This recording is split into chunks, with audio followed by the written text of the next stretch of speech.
Good morning dear students.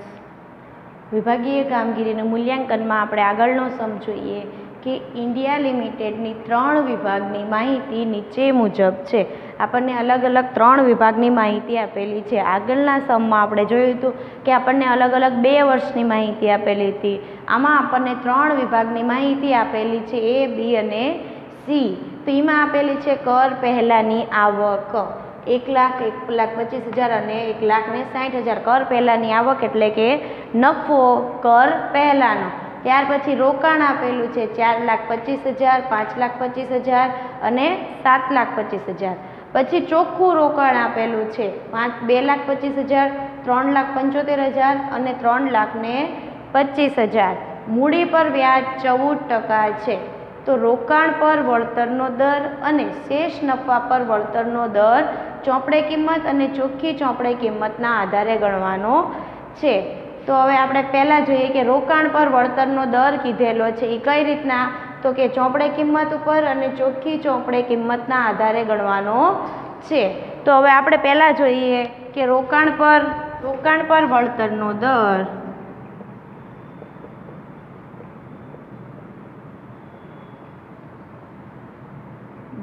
Is equal to નફો છેદમાં રોકાણ ઇન્ટુ 100. તો આપણે પહેલાં કહી લઈએ છીએ ચોપડે કિંમતના આધારે. ચોખ્ખી ચોપડે કિંમત કીધી છે ત્યારે ચોખ્ખું રોકાણ લેશું.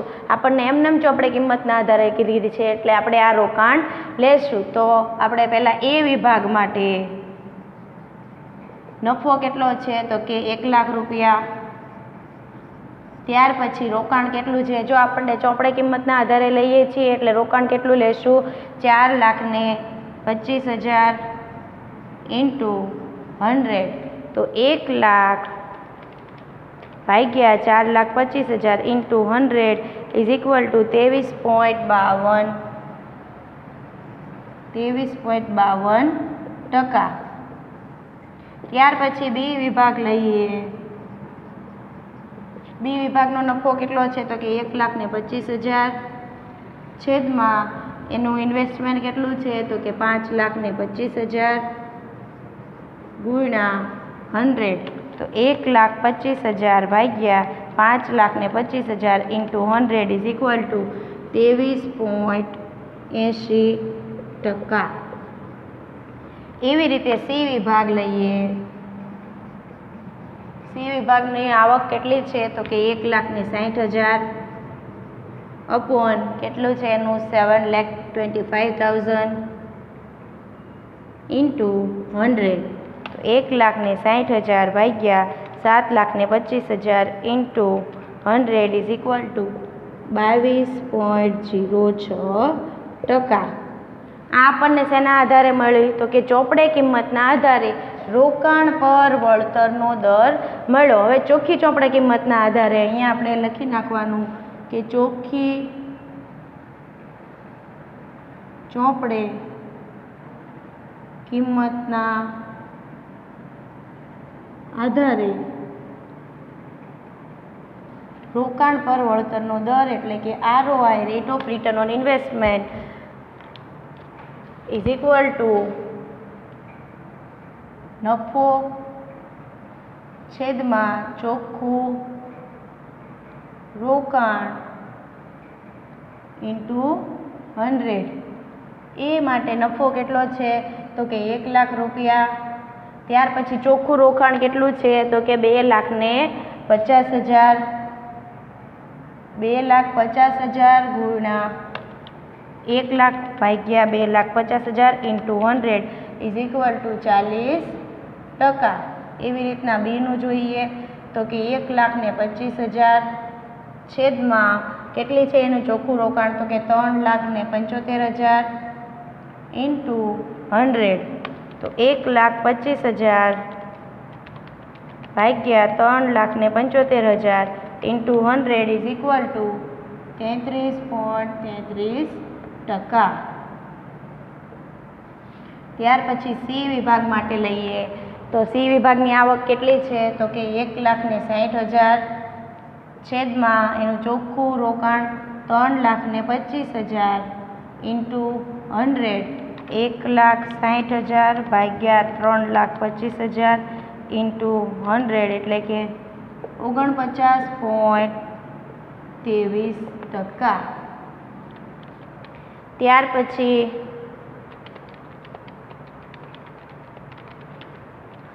હવે જો આપણે શું આ ગોઈતું કે ચોખ્ખી ચોપડે કિંમતના આધારે અને ચોપડે કિંમતના આધારે રોકાણ પર વળતરનો દર ગણ્યો. જો અહીંયા શેષ નફા પર વળતરના દરના બદલે ઘણીવાર એવું પણ કે મૂડી ખર્ચ પછીના વળતરનો દર ગણો તો પણ એ થાય અને શેષ નફા પર વળતરનો દર તો પણ એ થાય. અહીંયા એમ લખું કે મૂડી ખર્ચ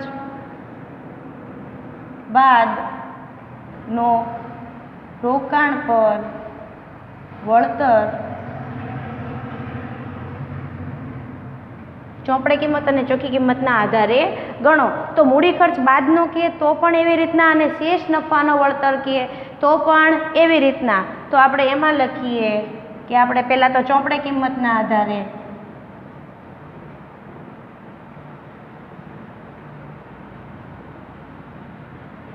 એ વિભાગ માટે તો પહેલાં શું કરવાનું કે 4 લાખ પહેલાં આપણે ચોખ્ખી આપણે જે શેષ નફો મળે છે અથવા મૂડી ખર્ચ બાદનો નફો છે એ આપણે ગોતવાનો છે. તો અહીંયાના આધારે આપણે શેષ નફા પરનો અથવા મૂડી ખર્ચ બાદનો વળતરનો દર ગણીએ.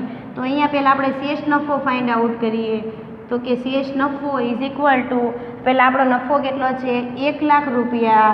એમાંથી આપણે મૂડી ખર્ચ વ્યાજ કેટલું આપેલું છે 14% માઇનસ 14% શેના કરવાના તો કે ઇન્વેસ્ટમેન્ટના. આપણે જો ચોપડે કિંમતને એટલે આ લેશું, ચોખ્ખી કિંમત હશે ત્યારે આ લેશું. તો 4,25,000 ઇન્ટુ 14% એટલે કે 1 લાખ માઇનસ 4,25,000 ઇન્ટુ 14% એટલે 59,500.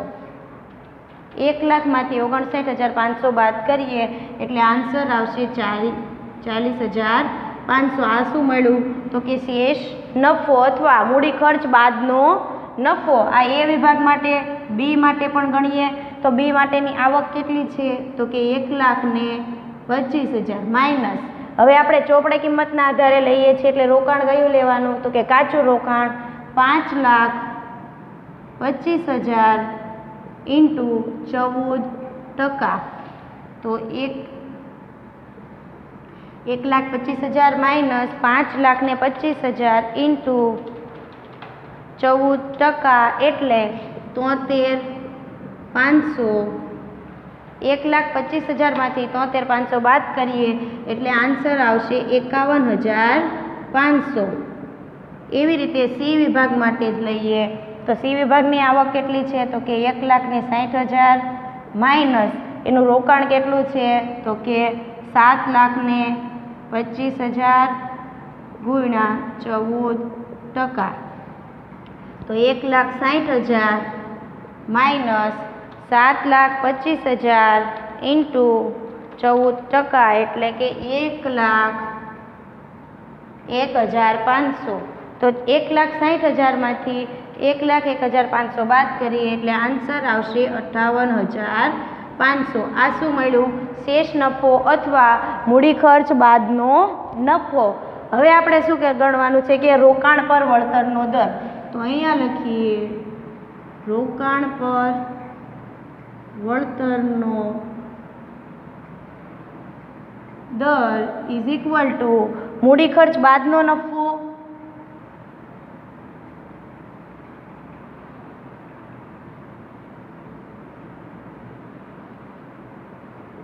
છેદમાં રોકાણ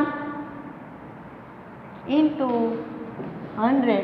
જો અહીંયા મૂડી ખર્ચ બાદનો નફો છે એની જગ્યાએ તમે શેષ નફો પણ લખી શકો. આને શેષ નફો પણ કહેવાય અથવા આપણે શું કામ મૂડી ખર્ચ બાદનો તો કે મૂડી ખર્ચ લેસ કર્યો છે એટલા માટે. તો હવે એ વિભાગ માટે લઈએ કે મૂડી ખર્ચ બાદનો નફો કેટલો છે તો કે 40,500 છેદમાં રોકાણ કેટલું છે તો ચોપડે કિંમત છે એટલે આપણે 4,25,000 ઇન્ટુ 100. તો 40,500 ભાગ્યા 4,25,000 ઇન્ટુ 100 ઇઝ ઇક્વલ ટુ 9.52 ટકા। એવી રીતે બે વિભાગ માટે જોઈએ તો કે મૂડી ખર્ચ બાદનો નફો તો કે 51,500 છેદમાં એનું રોકાણ કેટલું છે તો કે 5,25,000। અહીંયા લખીએ 5,25,000 ઇન્ટુ 100 તો 51,500 ભાગ્યા 5,25,000 ઇન્ટુ 100 ઇઝ ઇક્વલ ટુ 9.80%। એવી રીતે સી વિભાગનું લઈએ તો સી વિભાગની આવક કેટલી છે તો કે 58,500 છેદમાં એનું રોકાણ કેટલું છે તો કે 7,25,000 ઇન્ટુ 100 તો 58,500 ભાગ્યા 7,25,000 ઇન્ટુ 100 ઇઝ ઇક્વલ ટુ 8.06%। આ શેના આધારે મળ્યું આપણે? શેષ નફા પર વળતરનો દર અથવા મૂડી ખર્ચ બાદનો રોકાણ પર વળતરનો દર તો કે ચોપડે કિંમતના આધારે। હવે આપણે ચોખ્ખી ચોપડે કિંમતના આધારે જોઈએ। ચોખ્ખી ચોપડે કિંમતના આધારે અથવા ચોખ્ખી ચોપડે કિંમત તો એમાં પણ આપણે પહેલાં તો શેષ નફો ગોતવો પડશે, કેમ કે મૂડી પર વ્યાજ છે એ બાદ કરવાનું। પહેલી વખતે આપણે અહીંયા ચોપડે કિંમત લીધી હતી, હવે ચોખ્ખી ચોપડે કિંમત એટલે કે આપણે ચોખ્ખું ઇન્વેસ્ટમેન્ટ ઉપર બાદ કરવાનો છે। તો હવે ચોખ્ખી ચોપડે કિંમત ઉપર લખીએ તો એ વિભાગ માટે શેષ નફો પહેલાં તો 1 લાખ આવક છે માઇનસ ચોખ્ખું રોકાણ કેટલું છે 2,50,000 ઇન્ટુ 14%। તો 2,50,000 ગુણ્યા 14% 35,000 1 લાખમાંથી બાદ કરીએ એટલે આન્સર આવશે 65,000 શેષ નફો। બી માટે જોઈએ આવક કેટલી છે તો કે 1,25,000। હવે આપણું રોકાણ કેટલું છે તો કે 3,75,000 ગુણ્યા આપણે કેટલા મૂડી પર વ્યાજ છે તો કે 14%। તો 3,75,000 ઇન્ટુ 14% એટલે કે 52,500। 1,25,000માંથી 52,500 બાદ કરીએ એટલે આન્સર આવશે 72,500। જ્યારે આપણને મૂડી પર વ્યાજ ગણવાનું કે શેષ નફો ગોતવાનું કે ત્યારે જે કાંઈ મૂડી પર પડતર આપેલી હોય અથવા મૂડી પર વ્યાજ આપેલું હોય એ રોકાણ ઉપર કાઉન્ટ થાય છે। ત્યાર પછી સી વિભાગ માટે આવક કેટલી છે તો કે 1,60,000 માઇનસ આપણું ઇન્વેસ્ટમેન્ટ કેટલું છે 3,25,000 ઇન્ટુ 14%। 3,25,000 ઇન્ટુ 14% એટલે કે 45,500। 1,60,000માંથી બાદ કરીએ એટલે આન્સર આવશે 1,14,500। હવે એવી રીતે આમાં જેવી રીતના આપણે રોકાણ પર વળતરનો દર ગણ્યો એવી જ રીતના હવે આપણે ચોખ્ખી ચોપડે કિંમત ઉપર રોકાણ પર વળતરનો દર ગણવાનો છે। તો એ વિભાગ માટે જોઈએ રોકાણ પર વળતરનો દરનું સૂત્ર શું થાય તો કે મૂડી ખર્ચ બાદનો નફો છેદમાં રોકાણ। તો મૂડી ખર્ચ બાદનો નફો એ વિભાગ માટે કેટલો છે 65,000 છેદમાં આપણું ઇન્વેસ્ટમેન્ટ હવે કયું લેવાનું? આપણે ચોખ્ખી ચોપડે કિંમતના આધારે ગણીએ છીએ એટલે ઇન્વેસ્ટમેન્ટ કયું આવશે તો કે 2,50,000 ગુણ્યા 100 તો 65,000 ભાગ્યા 2,50,000 ઇન્ટુ 100 ઇઝ ઇક્વલ ટુ 26%। ત્યાર પછી બી વિભાગ જોઈએ।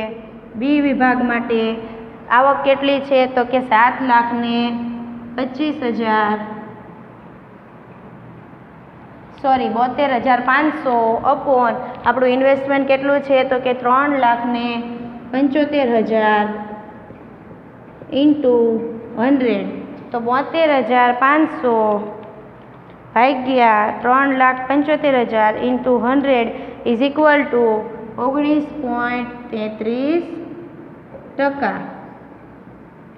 ત્યાર પછી સી વિભાગ માટે જોઈએ કે આવક કેટલી છે તો કે 1,14,500 છેદમાં આપણું ઇન્વેસ્ટમેન્ટ કેટલું છે તો કે 3,25,000 ઇન્ટુ 100 તો 1,25,000 14,500 ભાગ્યા 3,25,000 ઇન્ટુ 100 ઇઝ ઇક્વલ ટુ 35.23%.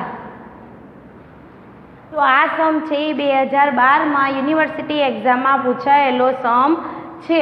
આવી રીતના આપણે સમ છે એ ABC લિમિટેડ 3 વિભાગના આપેલા હોય. કર પહેલાંની રોકાણ આપેલું છે ને ચોખ્ખું રોકાણ ચોપડે કિંમત અને ચોખ્ખી ચોપડે કિંમતના આધારે રોકાણ પર વળતરનો દર કીધેલો છે. જો અહીંયા મૂડી ખર્ચ બાદનો રોકાણ પર વળતર અથવા શેષ નફા પર વળતરનો દર બંને એક જ થાય. જો શેષ નફો આપણને કઈ રીતના મળે તો કે આપણો જે કાંઈ નફો હોય એમાંથી રોકાણ ઉપર આપણો જે કાંઈ ખર્ચ કરેલો હોય, એટલે કે અહીંયા મૂડી પર વ્યાજ લખેલું છે એ ન હોય અને મૂડી પર પડતર હોય તો પણ એ તે ઇન્વેસ્ટમેન્ટ એટલે કે રોકાણમાંથી આપણે એના પર્સન્ટેજ છે એ નફામાંથી લેસ કરીએ એટલે આપણને આન્સર મળે. આવી રીતના અલગ અલગ વિભાગના આપેલા